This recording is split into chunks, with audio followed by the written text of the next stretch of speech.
बिहारमध्ये ताटातूट झाल्यानंतर बॉयफ्रेंडने प्रेयसीचे आक्षेपार्ह फोटो आणि व्हिडिओ तिच्या घरच्यांना पाठवले. संतप्त झालेल्या प्रेयसीने बॉयफ्रेंडच्या हत्येचा कट रचला. लग्नाचे आमिष देऊन त्याला गोव्यातून गावाला बोलावून घेतले. बॉयफ्रेंड गावाला येताच चुलत भावाच्या मदतीने त्याची हत्या केली. पोलिसांनी या प्रकरणी एकाला अटक केली आहे. मुझफ्फरपूर, बिहार येथे ही घटना घडली आहे. जयप्रकाश, राहणार बिहार असे हत्या झालेल्या युवकाचे नाव आहे. जयप्रकाशच्या हत्येप्रकरणी रवींद्र महतो, राहणार बुरहानपूर याला अटक करण्यात आली आहे. पण हत्येचा कट रचणारी प्रेयसी तिच्या आईवडिलांसोबत फरार असून तिचा शोध घेतला जात असल्याचे पोलिसांनी सांगितले. पोलिसांनी अटक केलेल्या महतो याची चौकशी केली असता त्याने या प्रकरणातील संपूर्ण घटनाक्रम सांगितला.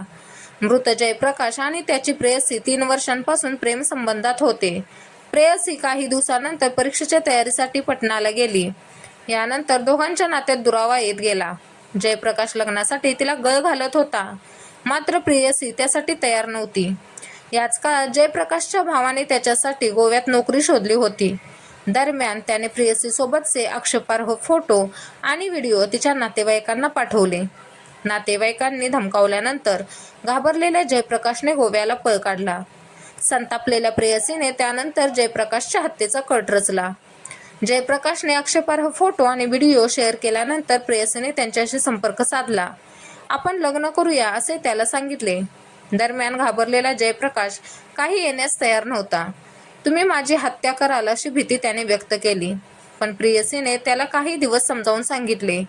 तू गावाला ये, आपण लग्न करूया असे वारंवार समजावले. प्रेयसीने लग्नाच्या दिलेल्या आश्वासनावर विश्वास ठेवून जयप्रकाश गावाला आला. जयप्रकाश मुझफ्फरमध्ये आल्यानंतर तो प्रेयसीला भेटला. दोघांनी एका हॉटेलमध्ये एकत्र नाश्ता केला. त्यानंतर जयप्रकाश प्रेयसीला घेऊन चुलत भावाच्या घरी गेला. घरी गेल्यावर चाकूच्या मदतीने तिने जयप्रकाशची हत्या केली. प्रेयसीने चाकूने जयप्रकाशच्या शरीराचा चेंदामेंदा केला. त्यानंतर जयप्रकाशचा मृतदेह एका पोत्यात भरून सायकलवरून तो घटनास्थळावरून जवळपास 100 मीटर दूर फेकला. जयप्रकाशच्या मारण्यासाठी त्याची प्रेयसी आणि जवळचे नातेवाईक देखील होते, अशी माहिती पोलीस तपासातून समोर आली आहे. तरी देखील अधिक तपास सुरू आहे. काही त्रुटी आढळल्यास कमेंटद्वारे नक्की सांगा.